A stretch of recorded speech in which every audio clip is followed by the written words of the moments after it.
প্রিয় দর্শক, আসসালামু আলাইকুম। বাংলা নিউজ 360-র সর্বশেষ সংবাদে আপনাদের সবাইকে স্বাগতম। প্রথমেই জানিয়ে দিচ্ছি সংবাদ শিরোনাম। ঢাবির ছাত্রদল নেতা সাম্য নিহতের ঘটনায় উপাচার্য প্রক্টরের পদত্যাগ দাবি।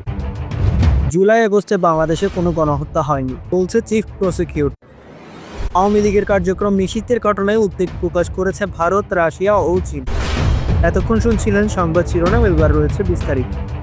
রাজধানীর সোহরাওয়ার্দী উদ্যানে দুর্বৃত্তের ছুরিকাঘাতে ঢাকা বিশ্ববিদ্যালয় ছাত্রদল নেতা শাহরিয়ার আলম সাম্য হত্যার ঘটনায় বিক্ষোভ মিছিল ও সমাবেশ করেছে সংগঠনটির নেতাকর্মীরা। এ সময় তারা ঢাকা বিশ্ববিদ্যালয়ের উপাচার্য ও প্রক্টরের পদত্যাগ দাবি করেছে। মঙ্গলবার দিবাগত রাত 2:30টার দিকে বিক্ষোভ মিছিল শেষে বিশ্ববিদ্যালয়ের ভিসি চত্বরের সামনে ছাত্রদলের নেতাকর্মী সমাবেশে শিক্ষার্থীদের নিরাপত্তা দিতে ব্যর্থতার অভিযোগ তুলে ঢাকা বিশ্ববিদ্যালয়ের উপাচার্য ও প্রক্টরের পদত্যাগ দাবি করে। এ সময় এক দফা এক দাবি, ভিসির পদত্যাগ, আমার ভাইয়ের লাশ পরে প্রশাসন কি করে, 9 মাসে 2 খুন, ভিসি প্রক্টরের অনেক গুণ ইত্যাদি স্লোগান দেন ঢাকা ছাত্রদলের নেতাকর্মী। সমাবেশে ছাত্রদলের কেন্দ্রীয় সাধারণ সম্পাদক নাসিরউদ্দিন বলেন, কোনো বিশেষ গোষ্ঠীকে সহায়তা করার জন্য এই অন্তর্বর্তী সরকারকে নিয়োগ দেওয়া হয়নি। ঢাবি শাখা ছাত্রদলের সভাপতি গণেশ চন্দ্র রায় সাহস বলে, অতি দ্রুত আমরা এই ভিসি ও প্রক্টরকে সরানোর অনুরোধ করছি সরকারের কাছে, তাহলে আমরা এই ইন্টেরিয়াম সরকারকেই সরাতে বাধ্য হব। তাদের পদত্যাগের দাবিতে আজ বুধবারের বেলা 11:30টায় ঢাকা বিশ্ববিদ্যালয়ের আজু ভাস্কর্যের সামনে বিক্ষোভ সমাবেশ। গতকাল মঙ্গলবার দিবাগত রাত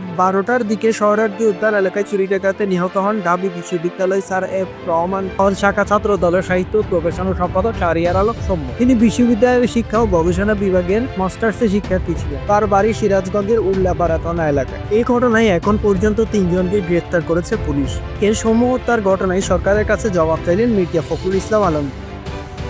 গত বছরের 5ই আগস্ট আওয়ামী লীগ সরকারের পতনের আগের ঘটনায় মাননীয় সাবেক প্রধানমন্ত্রী শেখ হাসিনা সহ 3 জনের বিরুদ্ধে আন্তর্জাতিক অপরাধ ট্রাইব্যুনালের প্রসিকিউশনের কাছে মানবতা বিরোধী অপরাধ সংগঠনের অভিযোগে প্রতিবেদন দাখিল করেছে তদন্ত সংস্থা। তবে এইসব ঘটনায় যেসব অপরাধ হয়েছে সেগুলো গণহত্যা নয় বলে দাবি করেছেন চিফ প্রসিকিউটর তাজির ইসলাম। তিনি বলেছেন, গণহত্যার কোনো চার্জ নেই, গণহত্যার কোনো প্রমাণ নেই। গণহত্যার বিষয়ে আন্তর্জাতিক যে সংজ্ঞা আছে সেগুলো ক্রাইমস এগেইনস্ট হিউম্যানিটি অর্থাৎ মানবতা বিরোধী অপরাধ। এটা গণহত্যার কোনো অপরাধ নয়। জুলাই-আগস্টের আন্দোলনে মানবতা বিরোধী অপরাধের অভিযোগে মামলায় সাবেক প্রধানমন্ত্রী শেখ হাসিনার বিরুদ্ধে 5টি অভিযোগ এনেছে আন্তর্জাতিক অপরাধ ট্রাইব্যুনালের তদন্ত সংস্থা। তিনি মাস্টারমাইন্ড, হুকুমদাতা ও সুপিরিয়র কমান্ডার হিসেবে অপরাধ সংগঠন করেছে বলে তদন্ত সংস্থা প্রতিবেদনে উল্লেখ করেছে। জুলাই অভ্যুত্থানে সাবেক প্রধানমন্ত্রী শেখ হাসিনার বিরুদ্ধে এই প্রথম কোনো মামলার তদন্ত শেষ হল।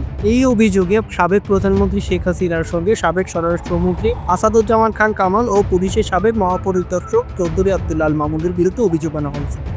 বাংলাদেশে প্রাচীনতম প্রধান রাজনৈতিক দল হিসেবে আওয়ামী লীগের কার্যক্রম নিষিদ্ধ করার ঘটনায় আনুষ্ঠানিকভাবে উদ্বেগ প্রকাশ করেছে ভারত, রাশিয়া ও চীন। মঙ্গলবার সন্ধ্যায় দিল্লিতে পররাষ্ট্র মন্ত্রণালয়ের সাংবাদিক সম্মেলনে এক প্রশ্নের জবাবে মুখপাত্র রণধীর জয়সওয়াল বলেন, কোনো উপযুক্ত পদ্ধতি অনুসরণ না করে আওয়ামী লীগের উপর নিষেধাজ্ঞা আরও একটি উদ্বেগজনক ঘটনা। বাংলাদেশের গণতান্ত্রিক স্বাধীনতা যেভাবে খর্ব করা হচ্ছে, রাজনৈতিক পরিসর সংকুচিত হয়ে আসছে, তাতে একটি গণতান্ত্রিক দেশ হিসেবে ভারত স্বভাবতই উদ্বিগ্ন বোধ করছে। একই সঙ্গে বাংলাদেশে যত দ্রুত সম্ভব নির্বাচন আয়োজন করার দাবিও পুনর্ব্যক্ত করেছে ভারত। রণধীর জয়সওয়াল বলেছেন, বাংলাদেশে দ্রুত একটি সুষ্ঠ, অবাধ, অন্তর্ভুক্তিমূলক ইনক্লুসিভ নির্বাচন অনুষ্ঠান দাবিকে আমরা জোরালো সমর্থন জানাই। প্রসঙ্গত, গত আগস্টে বাংলাদেশের রাজনৈতিক পট পরিবর্তনের পর থেকে ভারত বাংলাদেশে যত দ্রুত সম্ভব একটি ইনক্লুসিভ নির্বাচন আয়োজনের দাবি জানিয়ে আসে। সত্য এবং সঠিক সংবাদ সবার আগে পেতে বাংলা নিউজ 360 চ্যানেলটি সাবস্ক্রাইব করুন।